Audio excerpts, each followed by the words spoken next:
ഭിന്നശേഷിക്കാരായ സ്വന്തം മക്കളെ കൊന്നുകളഞ്ഞ കുറേ അധികം മാതാപിതാക്കളുണ്ട് കേരളത്തിൽ. പക്ഷെ അതിൽ അവരൊരിക്കലും കുറ്റം പറയാൻ പറ്റാത്തൊരു കാരണമുണ്ട്. അതായത് ഈ മാതാപിതാക്കളൊന്നും തന്നെ സ്വന്തം മക്കളോട് സ്നേഹമില്ലാത്തത് കൊണ്ടല്ല ഇത് ചെയ്തു പോയത്, പകരം അവരെ കൂടുതൽ സ്നേഹിച്ചത് കൊണ്ടാണ്. അതായത് അവരെല്ലാ ദിവസവും അലട്ടിയിരുന്നൊരു ചോദ്യം ഉണ്ടായിരുന്നു: തങ്ങളുടെ കാലശേഷം ഈ പൊന്നുമക്കൾ ആരാണ് നോക്കുക? അവർ ഈ ലോകത്ത് ഒറ്റപ്പെട്ടു പോവോ?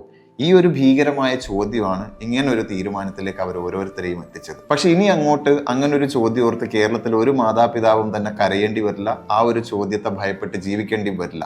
അതായത് ശേഷിയിൽ ഭിന്നരായ ആളുകളെ, അവരിപ്പോൾ ചെറിയ കുട്ടിയാണെങ്കിലും മുതിർന്ന ആളാണെങ്കിലും ആൺകുട്ടിയാണെങ്കിലും പെൺകുട്ടിയാണെങ്കിലും സ്ത്രീയാണെങ്കിലും പുരുഷനാണെങ്കിലും ഒക്കെ മാതാപിതാക്കൾ ഇല്ലാതായി പോയാലോ അല്ലെങ്കിൽ എന്തെങ്കിലും ഒരു സാഹചര്യം കൊണ്ട് മാതാപിതാക്കൾക്ക് ഈ കുട്ടികളെ നോക്കാൻ പറ്റാത്തൊരു സാഹചര്യം വന്നാലോ അവരെ സംരക്ഷിക്കാൻ വേണ്ടി തണലും WMOയും ചേർന്ന് കേരളത്തിൽ സംരക്ഷണ കേന്ദ്രങ്ങൾ ഒരുക്കിയിട്ടുണ്ട്.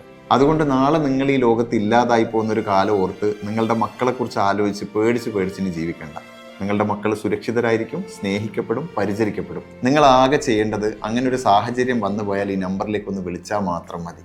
കേരളത്തിൽ ഭിന്നശേഷിക്കാരായ മക്കളുള്ള എല്ലാ മാതാപിതാക്കളിലേക്കും ഇത് എത്തണം. ഇതവർക്ക് അത്രത്തോളം ആശ്വാസം നൽകുന്ന ഒരു കാര്യമായിരിക്കും. അതുകൊണ്ട് പരമാവധി ഇതൊന്ന് ഷെയർ ചെയ്യും.